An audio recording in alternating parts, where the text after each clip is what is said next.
कपड़े धोने वाली बहू। शादी के पहले से ही विभा को कपड़े धोने का बड़ा शौक था। कभी नल के नीचे तो कभी तालाब के पास। अरे मेरी नीली वाली लुंगी नहीं दिख रही है। विभा की अम्मा, कहाँ रखी है लुंगी? अरे वो तो विभा ने परसों ही धोकर रखी थी आपकी अलमारी में, देखो वहीं होगी। वो ना मैंने आज धो दी, मुझे लगा कि गंदी हो गई होगी। अरे कैसे गंदी हो गई थी? उसे तो मैंने पहना भी नहीं। हे भगवान, इस लड़की के कपड़े धोने की आदत से परेशान हो गया हूँ मैं। जितना तो घर में राशन नहीं आता, उससे कहीं ज्यादा डिटर्जेंट पाउडर का खर्चा है। इसकी शादी करवा दो, शादी जाए अपने घर में ही करे काम, फिर चाहे घर के कपड़े धोने हो या पूरे गांव के।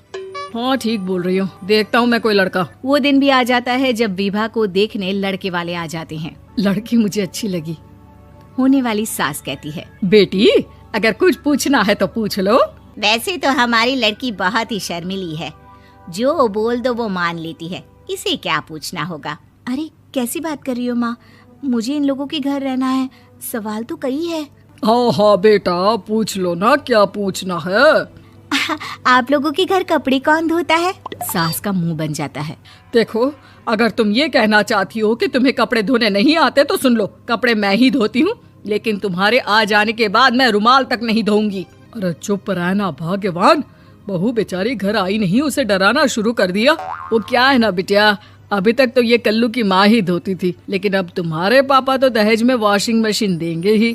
तभी विभा की माँ बोल पड़ती है, सवाल भी पूछा तो क्या। वैसे भाई साहब, मशीन की तो फिर भी कपड़े धोने की कैपेसिटी होती है। मतलब जो बिटिया दे रहे हैं ना विभा, इसे कपड़े धोने का बहुत शौक है। ये आप लोगों के क्या, आस पड़ोस गांव मोहल्ले सबके कपड़े धो दे और उफ तक ना करे।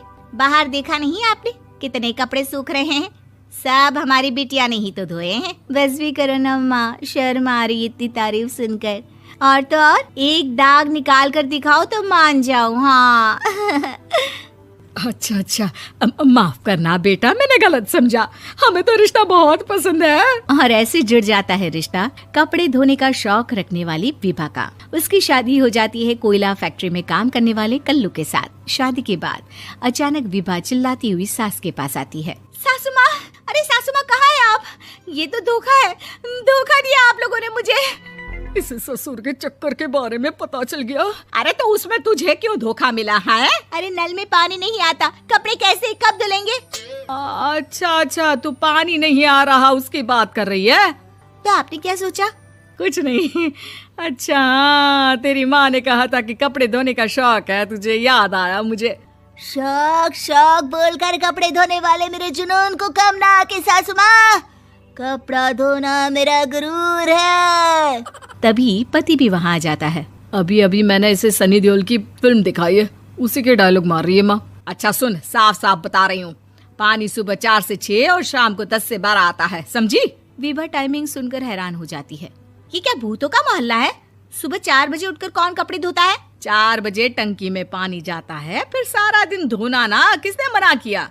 अरे कैसी बात कर रही हैं? 200 लीटर की टंकी में कितने कपड़े धो लूंगी मैं? सुबह ही उठ जाऊंगी मैं। अब क्या था, विभा सुबह 4 से लेकर रात के 12 बजे तक कपड़े ही धोती रहती। एक रोज सास पड़ोस से निकलकर कहीं जा रही होती है कि साथ वाली कहती है, हाँ कल्लू की माँ, जरा ये बताओ कि 2 साड़ी है, 2 ब्लाउज और एक पेटीकोट और एक नाड़े वाला लंबा कच्छा। हाँ तो? अरे तो क्या, कितना लोगी धुलाई ये बताओ। धोबन दिख रहे हैं हम क्या? हमारे पति सरकारी नौकरी से अभी रिटायर हुए हैं और बेटा सुपरवाइजर है कोयला फैक्ट्री में। धोबन समझ रखा है हमें। हाय रे कल्लू की अम्मा, माफ कर दो, वो तो मोहल्ले में यही सब बता रहे थे कि तुमने बहू को कपड़ा धुलवाने के काम में लगा दिया है। सास को पड़ोसन की बात सुनकर गुस्सा आ जाता है। वो घर पहुंचती है जहां घर के बाहर ही इतने सारे कपड़े सूख रहे होते हैं जितने कि किसी धोबन के घर पर। अरे ओ कल्लू की दुल्हन, बाहर निकल। माँ जी यहीं आ जाओ, बाथरूम में चादर धो रहे हैं हम। अरे अभी हम धोते हैं, तुमको बाहर निकलो। ये आस पड़ोस वाले बोल रहे हैं कि हम बहू से कपड़े धुलवा कर उसे कपड़ा धोने वाली बना दिए हैं। अरे छोड़ो ना माँ जी, किन लोगों की बातों में आती हो? आस पास के लोगों का तो काम ही होता है कि वो किसी तरह सास बहू को लड़ा दे। बहू सारे घर के कपड़े धोती है, ये क्या कम है? बोलिए। सास को भी लग जाता है कि वो बहू का ये सनकीपन नहीं छुड़वा सकती, इससे अच्छा है कि खुद ही चुप हो जाए। एक रोज सास और बहू मंदिर जाते हैं, जहाँ सास की साड़ी वहाँ खड़ी भीख मांगने वाली से मिलती है। माँ जी क्या बात है, आपकी साड़ी उस भिखारन से कितनी मिल रही है ना? हाँ हाँ देखो तो, दोनों की साड़ी मिल रही है। क्या बात है कल्लू की अम्मा, तुम खुद को तो अफसर की बीवी बताती हो और ऐसी सिंपल सी प्लेन साड़ी पहनकर घूमती हो। सिंपल और प्लेन नहीं है ये साड़ी। तो क्या सोने के धागे से फूल बने हैं? कुछ भी सासू माँ, कुछ भी। हाँ, बने थे इस साड़ी में सोने के धागे से फूल। मेरे पति लेकर आए थे मद्रास से स्पेशली मेरे लिए 10,000 की। ताहे भाई साहब इस भिखारन के लिए भी सेम टू सेम साड़ी लेकर आए होंगे 10,000 की। सास उस वक्त तो कुछ नहीं कहती, लेकिन बहू के साथ घर आती है और अलमारी से एल्बम निकाल कर लाती है। ये साड़ी देख रही है, ये वही साड़ी है जिसे मैंने अभी पहना था। इस साड़ी में ये जो चमकदार फूल दिख रहे हैं ना, ये सोने के धागों से काढ़े गए हैं। लेकिन तू लोकल वॉशिंग मशीन ब्रश से घिस घिस कर सारे फूलों को निकाल कर साड़ी प्लेन कर दी। मुझे माफ कर दीजिए सासू माँ। और तो और, जब मैंने तुझे तेरी गलती के लिए कुछ नहीं कहा, लेकिन तूने तो सबके सामने मेरा मजाक ही बना दिया। क्यों? बहू को समझ में आ जाता है कि अब से उसका कपड़े धोना बंद।